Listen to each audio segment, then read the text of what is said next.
All right. Good day, everyone. There are music coming from somewhere, and I'm not sure where. All right. Can you hear my voice? If you hear, say hi. Um, Talk to me. Let me know how the voices are going. And if you can hear me well. All right. Oh, I'm back. Audio is a little bit weird today. How are you all doing?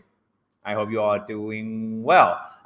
So welcome to those of you who are just here for the first time. This is GSD with Tanwa, getting shit done, yo.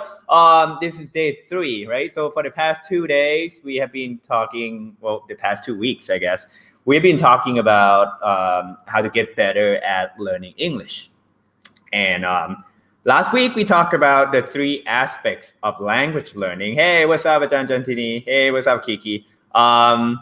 We talked about the 3 aspects of language, which is like fluidity, precision, and intonation, right? And then I talked about the 4 skills of a language, which is like reading, writing, listening, and speaking, right? Obviously, I suck at all of them, which is why I'm here teaching you, because rather than give you a perfect instructor with a perfect accent or perfect grammar, they figure, you can learn from somebody who has struggled just like you. So that's why I'm here. So for this week and the next week, we're going to talk about one of the skills of the 4 skills that is the easiest to access, not the easiest to learn. As we talked about last week, the skill that is the easiest for you might not be the easiest for someone else, right? But reading comes very naturally to me. And if reading is very difficult for you, well, there's hope, because reading is the most accessible, reading has the most accessible learning materials out of all the skills, right? Why? Because you have the freaking internet, right? I'm super jealous of you. When I was young and I needed to, when I was young, like probably younger than you, like high school kind of thing, and I wanted a new reading material, I actually had to go to a bookstore and, read the books for free because I didn't have money. But now you have the internet. You can literally read about anything, anywhere, at any difficulty level, right? But yet some of you still have problem with reading skills. So today we're going to talk about how to get better at reading in all aspects of reading skill, in precision, fluidity, and intonation, right? So yeah, let's start. So that's this week. And then next week, we're going to use what we have learned today to apply it to some of the things that you might have to do in the future as a graduate student, a faculty member, or just a general public, right? You might have to write a research paper. You might have to take standardized tests, right? So we're going to use the stuff that we learned today, the mindset that we learned today, and apply it to doing those stuff, like taking standardized tests or writing papers or whatever. All right, so let's start. Let me share this screen with you real quick. Give me a second here. How you all doing? Hope you got some shit done over the weekend, because I got a lot of shit done. It's been it was a pretty productive weekend for me. All right, so reading. Let's start. So the first aspect of reading that I want to talk about is the fluidity of reading, right? If you missed my last week, fluidity is basically how fast and how natural you can do something, right? You can be very precise, but might not be fluid, which means that when you speak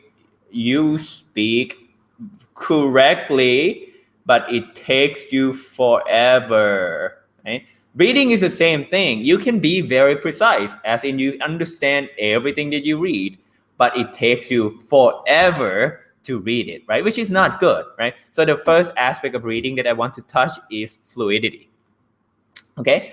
And there are some problems when it comes to fluidity. Like most of you don't read fluidly, right? You don't read with enough fluidity in your reading skill to actually appreciate the reading, right? One of the complaints that I usually get from students is that, well, I would love to read more, but I just don't have enough vocabulary, right? I just don't know what the words mean. Like I read it and then I encounter difficult words and I don't know the words. So I have to take time, look it up in the dictionary and then come back and reading, which, takes a lot of time and you feel discouraged. Well, my first comment would be, you lazy monkey. When I was your age, I had to use paper dictionary. You have online dictionary. What are you complaining about? Go look it up on Google, right? Well, besides that, so that would be my first instinct, my first comment to you. But second comment would be more useful to you, I swear. So the first comment is, well, don't be lazy. Go look up the word, right? But second comment, well, instead of telling you what it is, let me show you what it is, okay?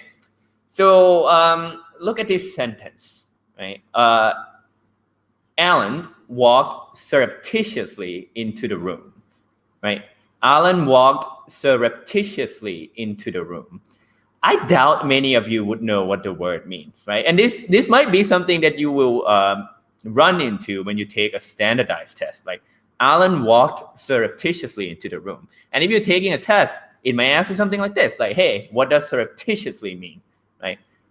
Does it mean loudly, like walked loudly into the room, like, hey, everyone, I'm here, or walk slowly into the room, or walk stealthily, kind of like sneak into the room, or walk quickly into the room, right?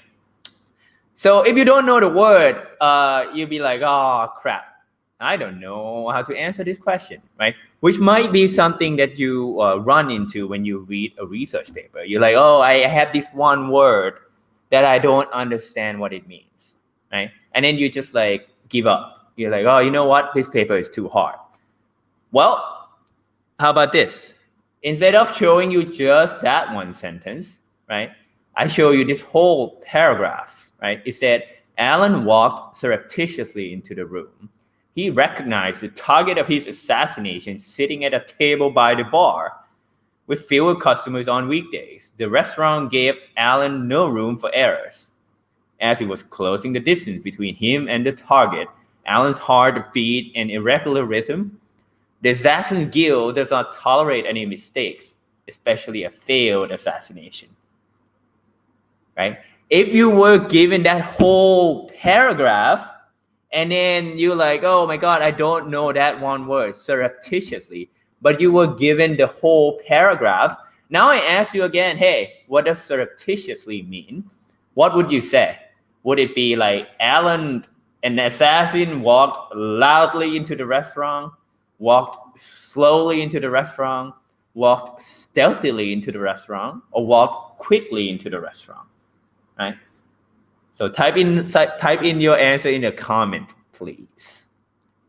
Right, would it be 1, 2, 3, or 4? Right. So here, let me give you the paragraph again in case you didn't get it. Right. Alan walked surreptitiously into the room. He recognized the target of his assassination. So this is not from any novel. I just wrote this shit up this morning because I got shit done, yo. So yeah. So if you have read the paragraph, it's pretty clear that Alan is an assassin and he's trying to kill someone, right? If he's trying to kill someone in the restaurant, obviously he has to walk in stealthily, right? So that would be number 3. He walked in stealthily, okay? So kind of sneaked into the restaurant. So he can just like stab someone with a knife or something. I don't know. That's a bad novel written by me. But the point of this exercise is this. You worry too much. Well, that's a really good question. But what if we don't know what stealth is? Well, let me get back to that point in a little bit, right? But the point of this example is this. Sometimes you worry too much about what the words mean, right? You could totally understand this whole paragraph and what's going on without even knowing what the words surreptitiously mean at all, right? And this is the importance of having a context in reading, right? A context is like the surrounding information on the thing that you're interested in. So in this example, surreptitiously is the word you are interested in, right? And then you have the context, which is the paragraph around it. The same thing goes for when you read a research paper, right? Sometimes you run into a word that you just go like, huh, I don't know what that word means, right? And then you just kind of stop because you're like, oh my God, this paper is too hard for me.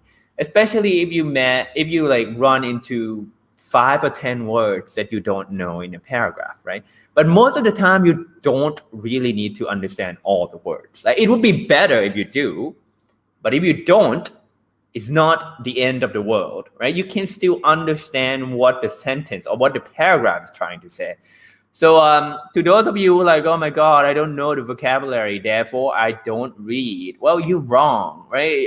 You just don't get bogged down by vocabulary, right? If you don't know what bogged down means, you don't even need to know it here, right? Don't get bogged down by vocabulary. Enjoy your reading as a whole, right? If you don't enjoy your reading, you're just kind of screwed because you will never get anywhere, right? I bet like 90% of you probably don't know what the word bogged down means, but you can still understand this sentence just fine, right? Which is why I picked the word. It's a slang mean getting slowed down or getting discouraged by something, right? To be bogged down is to be discouraged by something. So that would be my first recommendation to you, right? Whether you're taking standardized tests or reading a research paper, right? Do not get too concerned with specific words, right? Enjoy your reading. You can still get a lot out of a reading without knowing all the words. I don't know all the words. I look shit up all the time. And I was in America for 12 years and I'm still like thinking in English every day, right? So if I have to look up words, you have to look up words. Everyone has to look up words. Even Americans have to look up words. Even native speakers have to do that too. Nobody knows all the words. So do not use not knowing vocabulary as an excuse not to read something. Read, okay? To come back to a very, very important question. Let's say you're taking a standardized test, right? And then you get this question, right? Alan walks surreptitiously into the room, and then you don't know what surreptitiously means, but then you have this entire paragraph, right? You have this entire paragraph to figure out. So then you're probably thinking, oh, surreptitiously is probably something that assassins do, right? Something that assassins do. But then when you read the choices in the answers, you get loudly, slowly, stealthily, and quickly, right? So let's say you don't know what the word stealthily means, right? Now imagine like yourself as an assassin. You probably don't want to go anywhere loudly, right? You don't want to be like announcing that you are there to kill someone. So then you're left with 3 choices. It can either be slowly, stealthily, or quickly. All right. If you don't know what the word stealth means when you do this exercise or when you're trying to answer this question, well, you know slowly and quickly, right? So at least from the context, you're not sure whether your answer would be 2, 3, or 4, but you can definitely rule out number 1, right? Because an assassin can walk slowly, an assassin can walk quickly, an assassin can walk stealthily, right? But you don't know what stealth means. So then you're left with 3 choices, which is much better than 4 choices, right? So now your chance of getting it right is much better, right? Much better. So that would be my recommendation. But if it's a research paper, right, if you don't know what surreptitiously means, you wouldn't even have a choices. So you would just come up with some word that would work in that situation, right? So that would be my recommendation. Like, it is helpful, but it's not infinitely helpful, right? It will help you somewhat to get your reading going, but it will not help you to completely understand what the paragraph is trying to say, right? That's not the point of being fluid, right? Being fluid is to be able to read fast and don't get like slowed down by these little words that you don't really need to know the entire perfect meaning. You just need to be able to understand the general picture, okay? So that would be my recommendation. All right. So that would be excuse number 1 of why you're not reading. Number 2 is this. Typically, I get this all the time by students. I would be like, hey, go read this paper. And then the students would come back a week later and I would be like, hey, how did it go? And the student would go, I don't understand it at all. Like, yeah, I understand all the words, but I don't understand like what it's trying to say. And I have read it many times, right? I read the paper like 10 times. I don't understand what's going on. Like, who have had this problem? I can't be the only one. That's what I did when I was a graduate student, right? My advisor would give me a paper by like a Nobel laureate in Bose-Einstein condensation, and then I'll be reading that paper and then be like, I don't understand this, but this is the paper that was given to me, so I have to be able to understand it. So I spent a lot of times reading it, rereading it, and rereading it. I still don't understand it, right? So here's what I'm gonna leave you with. Insanity. Insanity is doing the same thing over and over again and expecting different results. That's what you're doing, right? If you have a paper and then you read it one time and you're like, I don't understand what's going on, let's read it again, right? And then you read it 2 times and you're like, I still don't understand it. And then you do it again for the 3rd time and the 4th time, and you expect that you will understand it more. You're just kind of insane, right? This didn't occur to me until like much later in my graduate school years, right? If you don't understand it after 2 or 3 times of reading, that reading is too hard for you. It's too difficult, right? Too difficult. That's why you're not reading fast enough, because it's too difficult for you, right? So for example, let me give you a perfect example of a reading that is like written very well to anyone in the field of investment. This would make a lot of sense, right? So let me read it out to you, right? So portfolio rebalancing is an important practice that needs to adhere to a client's investment policy statement. And rebalancing may serve as a tool to generate a higher growth rate. Rebalancing that aims to buy low and sell high can harvest excess return from the volatility of the underlying assets. There is a risk of underperformance as a result of differences in the growth rates of the assets. But over the longer term, rebalancing portfolios appear to have a higher growth rate.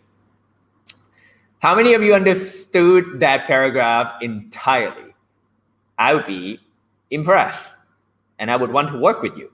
That is from an academic paper on this topic called volatility harvesting, like volatility harvesting. You should probably read that paragraph unless you're really into investment and go, what is going on, right? So imagine your advisor gave you this paper, and just tell you to read it. Like you read it once and then you go, I don't understand what's going on. You read it twice, you're like, I don't understand what's going on. Even if you read it 10 more times, you still wouldn't understand, right? Now imagine like every topic in this world, especially with the invention of the internet, have an easier reading material that you can understand every single topic in the world, right? Pick any esoteric, if you don't know that word, go look it up. Esoteric topic, which means it's like difficult topic basically. Any esoteric topics in the world have slightly easier material that you can access with your current level of knowledge. Let me give you an example, right? So that same paragraph, if you had looked it up on Wikipedia or somewhere, it will say, hey, if you want to invest, do it in more than one types of investment. For example, invest in both stocks and bonds. As you hold on to your investment, one type of investment will grow faster than the other one. If that happens, sell the fast-growing investment and put money in the slow-growing one. Over many years, this type of rebalance leads to higher return on your investment. Now, how many of you actually understood the second paragraph, right? They're talking about the same thing. They're talking about the same exact thing, the same exact concept. But notice how the words are different. The vocabularies are different, right? The first one, the one in gray background, is probably inaccessible to the majority of you, unless you're into investment. The one in the white background is probably more accessible to the majority of you. Okay, so this is what I mean. Like if you read something 10 times and you don't understand, stop reading it. It's too hard for you. Go find something else to read. Go find something else in the topic to read. And then after a while, come back and read the original difficult paper, right? Stop wasting your time doing something over and over and expecting that you'll be better for it. Now, on the other hand, I'm not saying read one time, right? Totally understood the second paragraph. Thank you, right? You buy two things when something grow more than the other one, sell this one and put money here, and then you just rebalance it, and then you get more return. So easy, right? So stop wasting your time reading the same thing 10 times. But on the other hand, though, do not just read anything one time, especially important things such as a paper that was suggested by your advisor, right? Do not expect to be able to gain knowledge from reading anything one time, any important knowledge anyway. But if you get up to like 6 or 7 times, that's probably a little too much, okay? So this one is from, so just to show you that they both are talking about the same thing. Look at the sentence in yellow compared to the one like the left and the right one, right? So the left one is like rebalance that aims to buy low and sell high. On the right hand side, you would just say, hey, if that happens, sell the fast growing one and buy the slow growing one. Right? And then on the left, it would be like, oh, but over the longer term, rebalancing portfolios appear to have higher growth rate. And then on the right, it would be like, hey, over many years, you will have more return on your investment with rebalancing, right? So the question I typically get when I talk about this is that, well, why do everyone write so difficultly then? Like, why do they use difficult words? I will talk about that in a little bit when we talk about precision, okay? But for now, just recognize that there are many different ways of expressing the same thing. If you don't understand the first way of expressing it because it's inaccessible to you, go to an easier material, okay? This is a concept called circle of competence, which is a concept pushed forward by Warren Buffett, and is now used by every manager everywhere, right? And also lately educators as well. So circle of competence looks like this. So this is the shit that you could do, shit you can do, right? It's the shit that you can do, right? But now, let's say your advisor give you a paper, and that paper is super hard. It's like super difficult. That paper is like right here. So that's the paper you're trying to do, right? This is your knowledge. This is the paper. There's absolutely no way you'll be able to understand it. Like, absolutely not. It doesn't matter how many times you read it. You can read it 100 times and you still wouldn't understand it. Why? Because your circle of competence is right here. And what you need is over there, right? So don't waste your time reading something that you don't understand after 10 times of reading it. What you need to do, however, is to find an easier reading material that is accessible to you and push you in the right direction. For example, that second paragraph in white is probably like this, right? Why is there an overlap? Well, this part of the overlap is the vocabulary that you know. This is your background knowledge in investing, the background knowledge of what stocks mean, what the word bonds mean, what investment mean, what return means. This is a part that you learn. This is a new thing. This is like, oh, the concept of rebalancing, right? This is the new concept that you learn, right? And then if you have read the second paragraph, now your circle of competence grow to be this one, right? And if you go back and read the first paragraph, you might still not understand it, right? So now you go find another like more difficult things to read that push you in the right direction, right? And keep growing your circle of competence, and eventually you will bridge the gap between the two things, right? But if you're not doing that, you just keep reading the same thing, you're not bridging the gap. Like you have this huge hole that you have to fill with I don't know what, right? So grow your circle of competence slowly. Do not and realistically, like do not try to do everything at the same time. So that would be my second recommendation for Fluidity. Because most of the students get super discouraged when they try to read something and they don't understand it at all, right? Do not be. Everyone is stupid, including me, especially me, right? Nobody knows everything. So grow your circle of competence realistically and slowly. That would be my recommendation for fluidity. Now let's talk about precision, right? If you have any questions, by the way, feel free to type it out, whether you're on Facebook or on YouTube. Like I will see it all, right? So let's talk about precision, right? That was fluidity. We want to read fast. We want to be able to read a lot of things because we want to learn things, right? But sometimes it's not enough, right? Especially very important papers, you will want to understand every single thing about that paper, including every single word on that paper, right? So we go back to precision, right?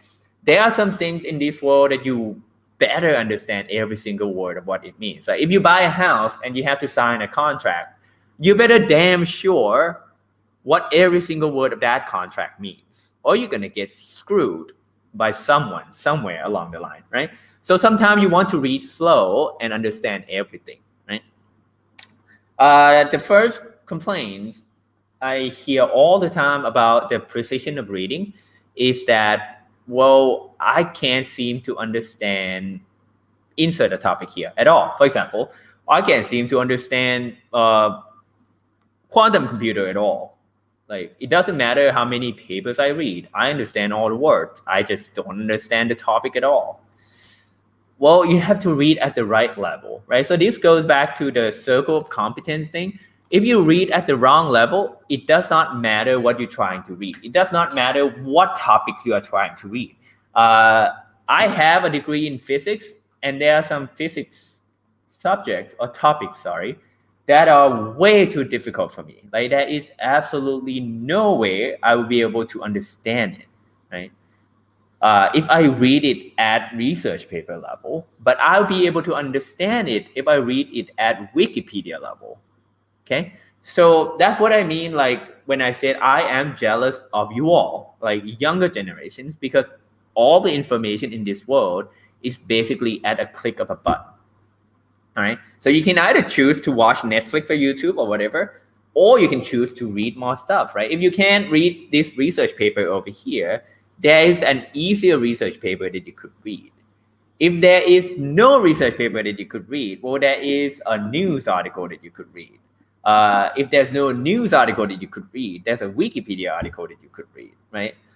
So let me show you an example in a little bit because I want to bunch it up with this second recommendation, which is if you don't understand the topic at all, read at the right level, go to easier material, right?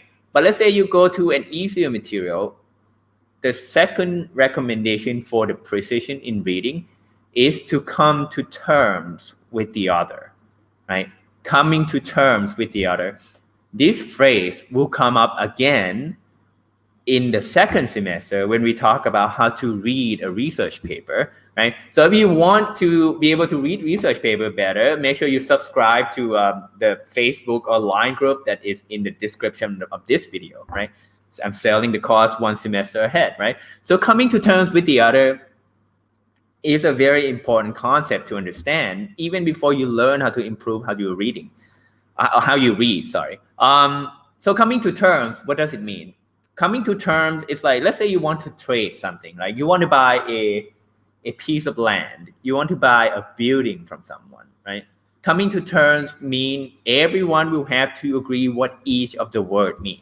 Like just like I said, like when you sign a contract about something, you need to know specifically what all the words mean. Coming to terms mean using the same words and having the same meaning as the other, right? If you don't know why the other used that word, you will not understand the other, right? And each field, each discipline will have its own way of using words. For example, the word momentum, right? In physics, the word momentum has a very precise meaning, right? Momentum is equal to mass times the velocity of an object, right? But then if you go into like the business world and you're like, oh, I think that company has a momentum going forward, What does it mean? It just means that company has been making a lot of money and it will continue to make money.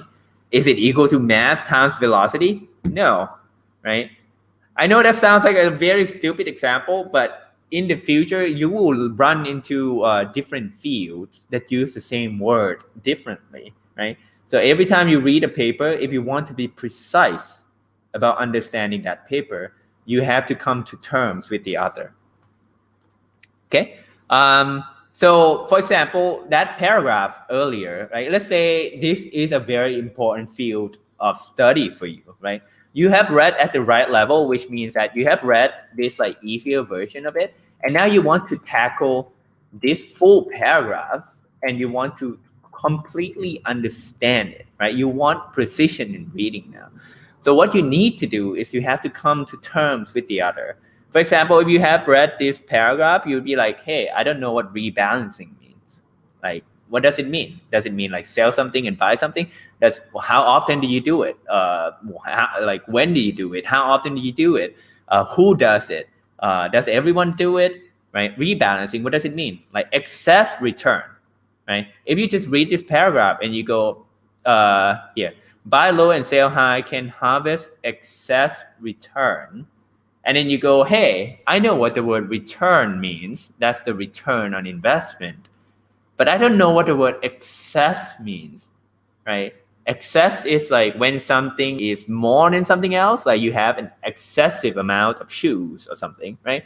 So you have something that is way too much. But return is something that is good, right? Like if you invest, you want a lot of return. How can you have an excess return, right? So that's a term that you have to come to terms with the other. What does the other means when he or she says excess return, right? What does the word volatility means? Like how do you define volatility? Do you use standard deviation? Do you use inner quartile? How do you measure volatility, right? What does it mean when you say underperformance, right? Compared to what? Because if you are underperforming, let's say you're a bad student and you are underperforming. Well, who are you comparing yourself to? Do you compare yourself to the average student in the same class, the average student in the same year, or the average student since this class has ever been offered, right? So that's something that you have to come to terms with the other. Growth rates, like what does it mean, right? This is an example of coming to terms with the other. Unless you can do this, you can like take out apart the things that you're reading and be aware of what words or terms that you don't understand completely, you will not be able to read anything precisely, right? So you have to come to terms with the other. Obviously, this is a lot of work, right? If you have to come to terms with all the others, you will never finish reading anything, right? Which is why, like, when you read something, it's a balance between precision and fluidity, right? Some of the things you want to read fast, some of the things you want to read precisely, right? So if you ever have like, oh, I'm gonna take a speed reading course, I would say, hey, the only thing worth speed reading through is the things that are worthless, right? Some things you want to go slow, some things you want to go fast, something you want to go slow, right? Depending on the importance of what you're reading. This will come into play next week as well when we start talking about standardized tests, right? Because I bet most of you, when you do standardized tests, when it comes to the reading portion, you will read the entire paragraph first and then go answer the question, right? That's a wrong way of doing it, right? That would take a lot of time. You'll be confused and you're not even sure what they're asking you for, right? We will talk about that in next week, right? The balance between reading something quickly, fluidly, compared to something precisely when it comes to standardized tests, right? But for now, if you want to read something very slowly and precisely, you have to come to terms with the others. Whew. All right. So the third aspect of a language skill is the intonation, right? And I'm using the word intonation here in a general sense of an intonation being, again, the music of the language, right? And being able to read at the right intonation will actually allow you to write better when we talk about writing, right? But in order to understand intonation, let me give you an example of an intonation, right? So you could talk to someone in a very formal setting, and that someone will be like, I am very pleased that you are able to join me during this business dinner. I am so happy to be able to know you and be able to pursue our business negotiation together. That's one kind of negotiation, intonation, right? That's one kind of music you can play. Or you can be like eating with your friends and you can go like, hey, dude, what's up? I'm so happy that you're here, yo. Like, let's have dinner together and we can talk about some business stuff, because like we're growing money fast. That's another kind of intonation, right? So that's the music of the language that you need to know. When it comes to reading, it's the same thing, right? Able to know the music that is being played on the paper will allow you to know whether you should read fast or read precisely, be able to tell you whether the things you are reading fit what you need or not. So let me show you what I mean. Well, the first recommendation for you to know the music of reading or the music of the language when it comes to reading is to read a lot. Read a lot. Read everything. And that sounds like, oh my God, I don't have time to do it. If you think you don't have time to do it, go back and watch the first goddamn video. You have time to do it. You're just not choosing to use your time to learn English, right? So make sure you know your priority, right? You have to read a lot. You can change, like I said, like change your UI, change your phone to English, change your computer to English. Read all the news in English. For those of you like Korean K-pop fans, like if you read your K-pop news in Thai, stop doing that. Read it in English, right? If you watch your movie in Thai, stop doing that. Watch it in English, right? If you do that a lot of times, then you will know the intonation of the reading. So you do have time to read a lot. You're just not choosing to do it well. Well, that's just me yelling at you. But let me show you an example though. On the left-hand side, that's from a research paper, right? So it says, to our knowledge, this is the first study that highlights the relationships between mangrove biomass carbon storage and mangrove diversity. Based on an intensive field survey, mangrove biodiversity has a positive effect on biomass production and enhances the carbon storage in the mangrove. I'm not a biologist, so anytime I read biology, that's what biologists sound to me. It's boring to me. But that's just my personal opinion. But as you can see, the left-hand side in the gray background has a very formal tone of writing. Right? On the right-hand side, in the white background, it said mangrove forests with greater species diversity can store more carbon according to this new research. Right? Researchers studying mangrove forests in some island have found that species diversity enhanced both biomass production and soil carbon storage. The findings highlight the importance of conserving mangrove biodiversity as a nature-based solution to mitigate climate change. Now, if I ask you like which one of these is from a research paper and which one is just a news article, I think most of you will probably know which is which, right? Because it's pretty clear. That's the one on the left, yeah, because my camera's flipped left and right. The one in the gray background is from a research paper, and the one from the white background is a news article talking about that same research paper. And then you can totally see and read the difference in the intonation of the way they write, right? So the way you read should be different as well. The way you approach how to read it should be different, right? If you are a biologist or an ecologist and trying to study mangrove forests, when you read the one in the gray background, you probably want to go slower, right? Because you need to come to terms with the others, right? But for me, a non-biologist, like I would look at the gray background and I would just read through it and then see, oh, I don't really understand it. Like it's not at the right level for me. So I would look for something easier, which is the one in white background, right? So that's what I mean. Like you need to read a lot to know the intonation, right? And be able to know whether you want to go for precision or fluidity. All right.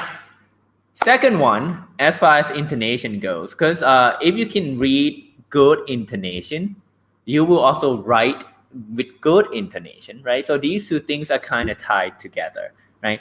But in order to be able to write with good intonation, for example, if you want to write a research paper, you want to use the same kind of sentence structure, the same kind of vocabulary that the researchers are using, right? But in order to be able to do that, you have to be able to read it first, right? So you can copy, then steal. Let me show you what it means, right? Who knows who this is? Pop quiz, trivia, culture, trivia quiz. Who is this artist?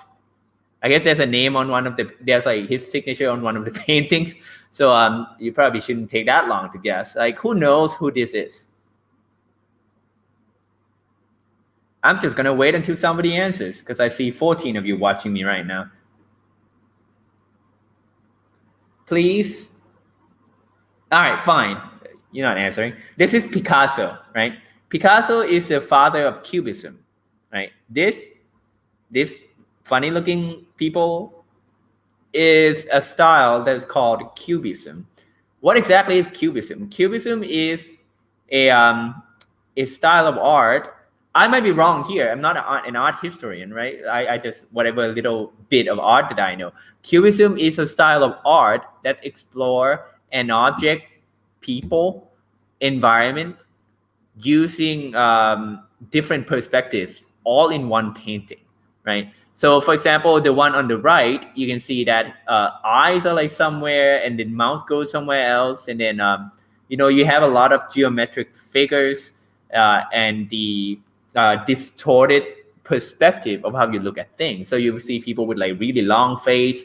You will see people with like mouth and eyes like shifting in different directions, right? This is a signature of this artist, which is Picasso, right? You probably have heard of him before.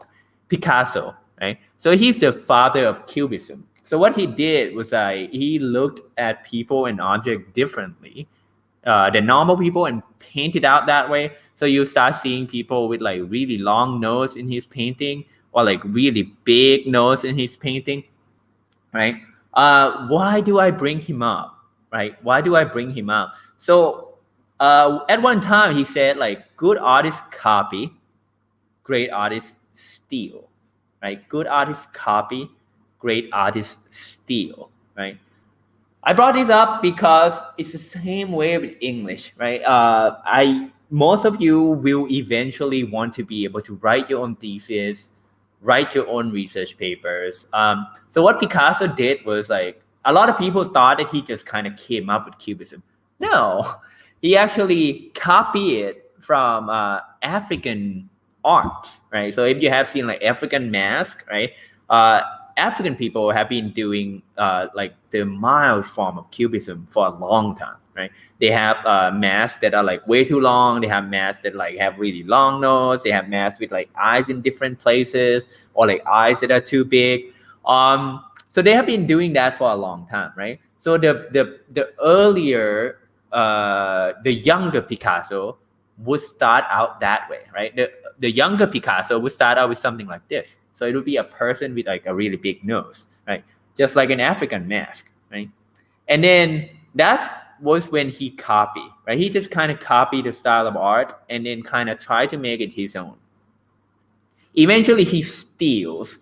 What does it mean when somebody steals something? When you steal something, you make it your own, right? Imagine if you like stealing somebody's phone, right? I'm not saying you should do that. Obviously, don't do that. That is illegal. But if you steal somebody's phone, the first thing you're gonna do is you want to erase everything, right?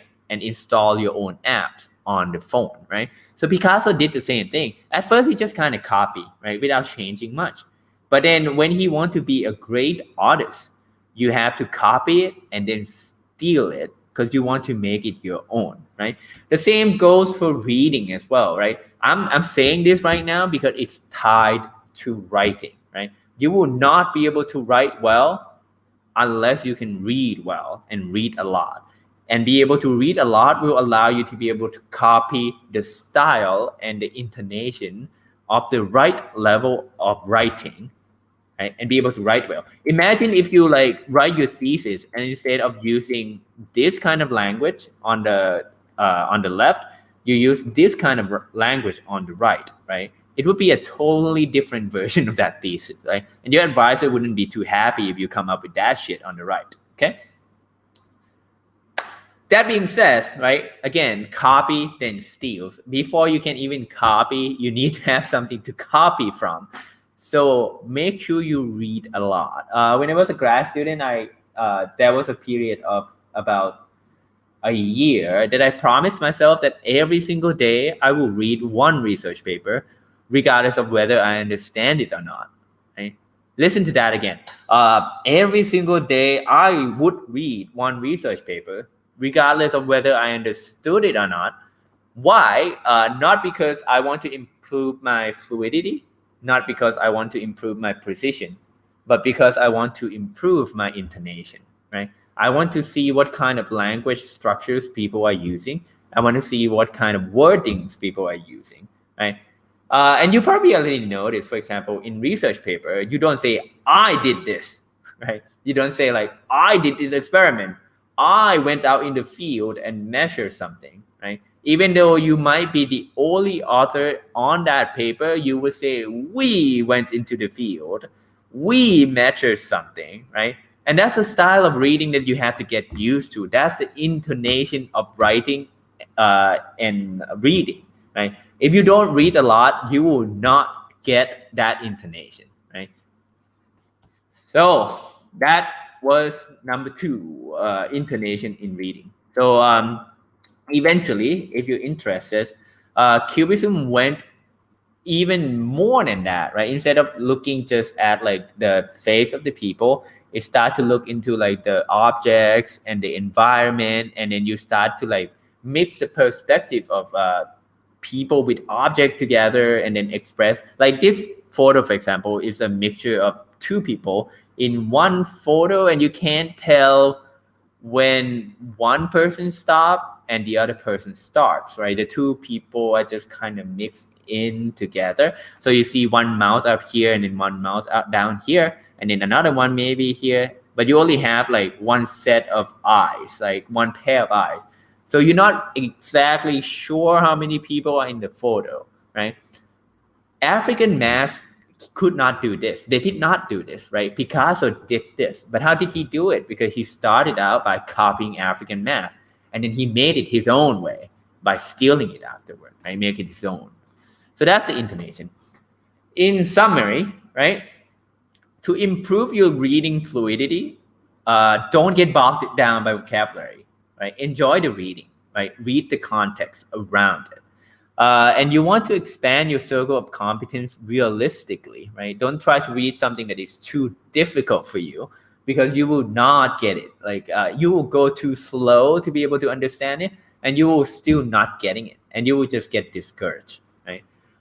To improve your precision, you want to read at the right level, right? Don't try to read something that is too hard, and you want to come to terms with the others, right? Come to terms again is understand exactly and precisely what all the words mean, which sound easier said than done, right? When you're actually trying to do it and you read a research paper, it is actually very difficult to come to terms with the author, because you absolutely need to know that field of study really well to be able to do that. All right. And lastly, intonation, read a lot of things. Read everything: newspaper, website, Wikipedia, everything, right? Read my like slide or something. Read a lot of things. And then once you have read a lot, or while you are reading and building up your intonation in reading, copy it, right? Copy the style, and then try to make it your own. Once you have made it your own, then you have stolen the style, and now you will be a fantastic reader, right? So that is it for today. Do you have any questions? Do you have any questions? Right? On anything.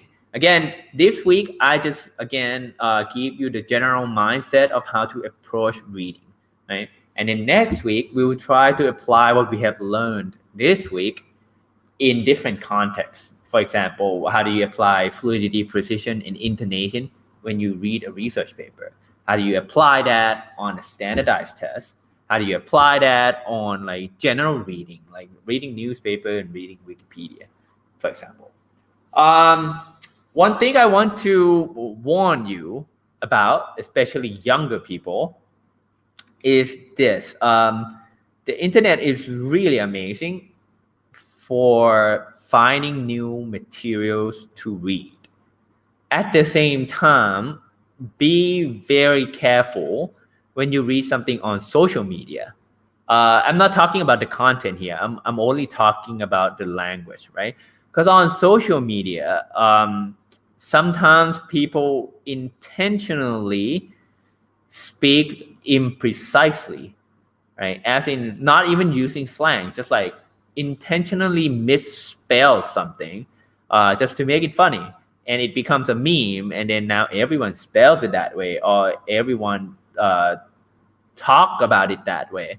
Or everyone starts to use that word that way, right? So be very careful when you read something on social media, because it might not be grammatically correct. It will be the intonation of social media, but not the intonation of what you should use in academic settings, or even regular, like normal people conversation settings. So Ajahn Chantini said, I have 8 brownies to give away. So I guess if you ask a question, you get a brownie, right?